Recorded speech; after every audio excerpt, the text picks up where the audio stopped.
In this video, you will hear how Uku Randmaa, the Estonian solo sailor, became the third place finisher of the 2018 Golden Globe race, despite taking too little food on board for his 252-day solo nonstop voyage around the world. Subscribe to Sailboat Sailing, where you'll see the stories of the most interesting sailors in the world, like Golden Globe race winner Jean-Luc Van Den Heede, the oldest skipper in the race.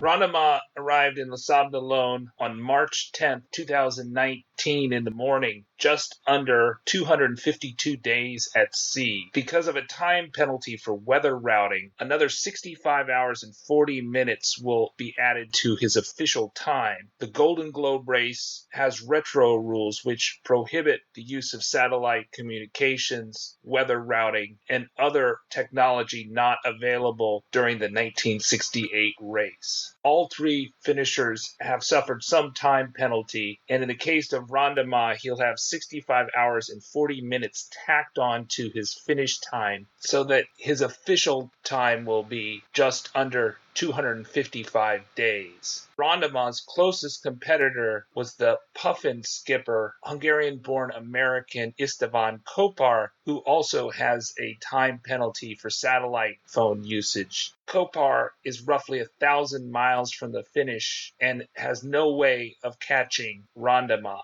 even when the time penalties are taken into account. Randmaa was the first skipper to be penalized for weather routing. The other infractions involved illegal satellite phone usage. Randmaa has held third place since before the Hobart film drop in the Indian Ocean. He moved up from 6th place to 3rd when the 4th and 5th place skippers, Abalash Tommy and Gregor McGuckin, were knocked out of the race when their boats were dismasted in a storm in the southern Indian Ocean. Randmaa did not arrive on the scene early enough to assist with the rescue, and he luckily was far enough behind the two stricken boats that he was not affected by the violent storm. Randmaa never seriously challenged for 2nd place after that incident, and he comes in over 30 days behind 2nd place competitor Dutchman Mark Slats. Slats was in a tight duel for 1st place with Frenchman Jean-Luc Van Den Heede, 6-time circumnavigator and Les Sables D'Lonne resident. After Uku crossed the finish line, only 2 boats remained in the race out of the original 18 to get to the start. 5 boats were dismasted, 4 were abandoned, 8 others dropped out for personal reasons or boat-related issues. Randmaa had the potential of having a tight race for 3rd with Kopar, but Kopar suffered steering issues and hit some calms that caused him to lose substantial ground in the North Atlantic Ocean. Only other competitor left in the race is the Finn Tapio Lennington, who has thus far refused to clean off the gooseneck barnacles which are slowing his progress. Lennington is not expected into Les Sables D'Lonne prior to May. Kopar could arrive about a week after Randmaa.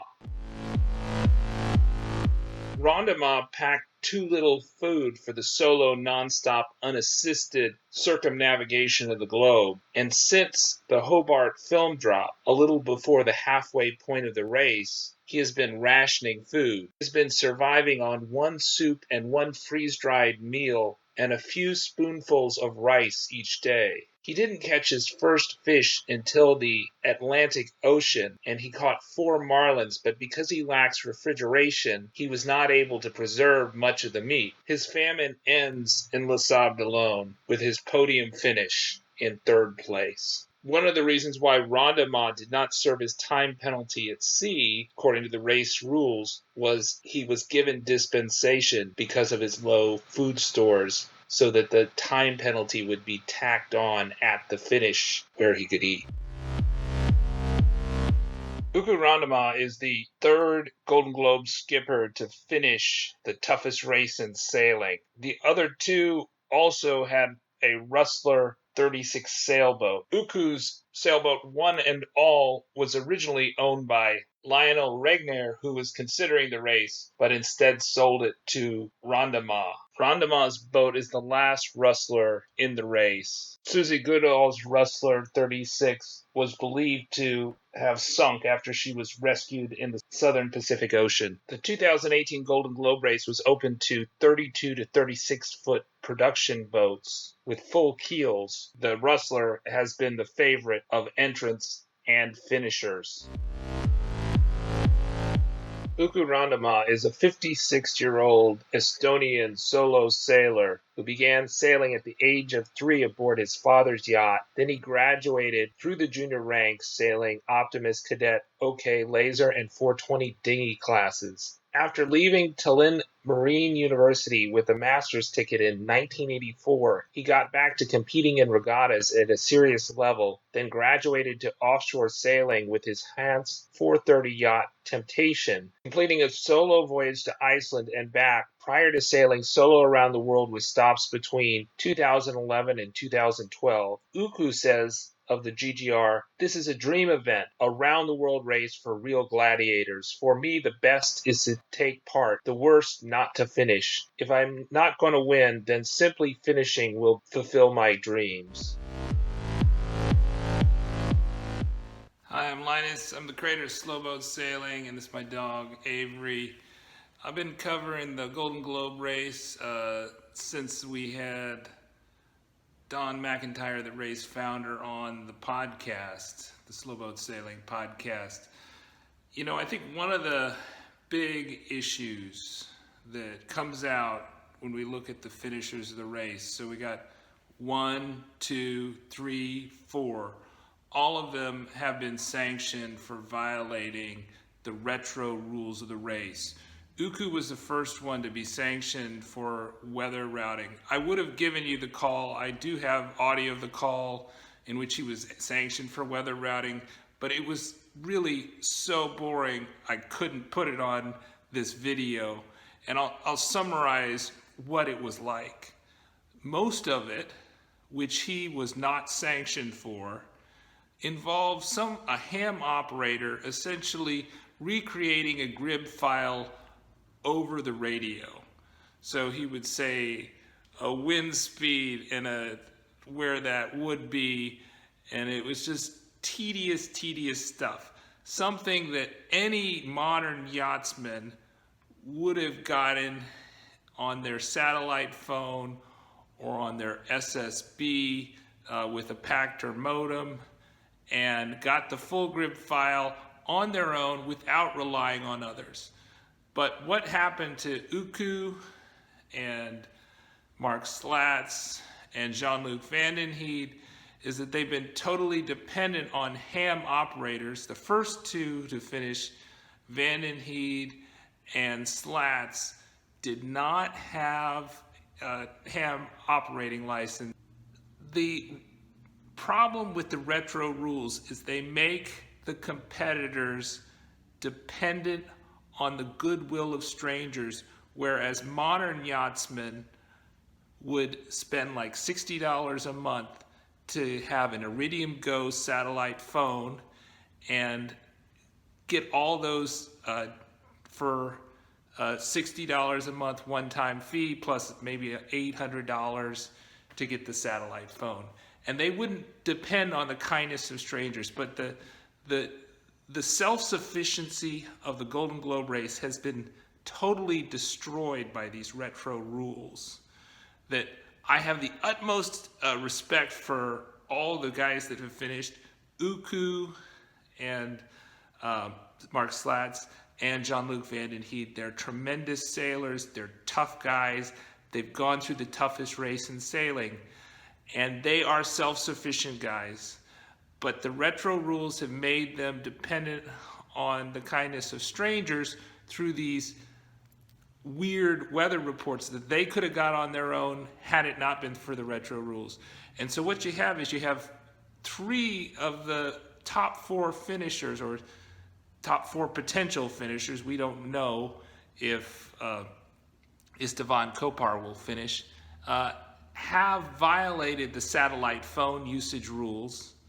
And Uku is charged with violating the weather routing rule. And what was the weather routing was he asked if he was going to sail into something. Now, I've used weather routers, and I have never talked to a weather router at sea. And I have never got the detailed calls that the ham operators have been giving to the Golden Globe race participants.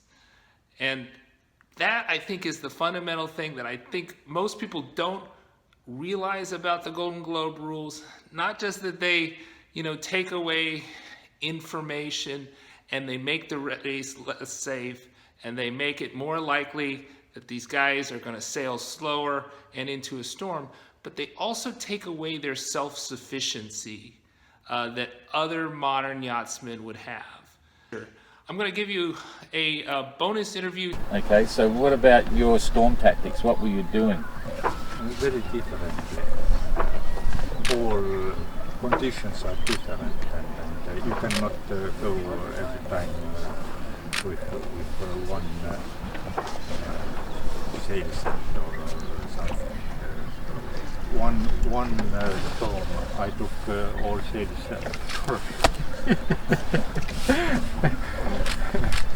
one storm I took all sails down and put lines out.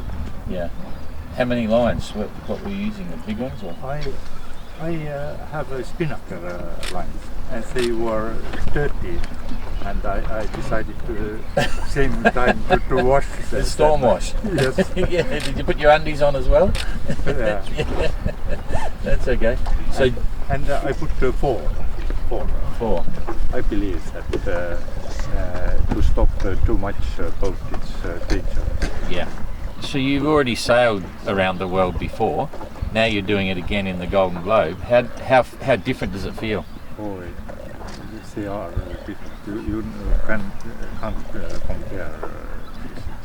They are so different. Yeah. And if you ask what I like more, yes, they are so different. you cannot compare them. So, of course, like cruising, it is much more easier. But to be honest, somehow on my new boat previously, I stressed more than now. You stressed more? Yes, because you keep your property like in anchorage and everywhere. Yeah. But here it is pure sailing. You just 24 hours thinking about just sailing. Yeah. So you run your full navigation lights every day, every night? Yes, of course. Yeah. Of course. Yeah. It is important. Yeah. Have you seen many ships in the Southern Ocean? No. Not at all. No, any. Yeah. After Good Hope, no any. Yeah, they're down there. There's about 1.5 ships a day. Very important for solo sailing is that you are quick. Yeah, fast. You have to go out and do things. If you will start to put your boots on, you are loser. Yeah. To be honest, to come here was very difficult. Very difficult. Because I think no ships coming from east. Mostly they coming from west, and there are lighthouses. But to come from east, there are not lighthouses, and there was not moon, just dark, and it was very, very hard. Yeah. If you are interested in what happened to Susie Goodall, put a link to her video right here. Stay with Slowboat Sailing so you can get the lowdown on the Golden Globe race and hear the stories of the most interesting sailors in the world.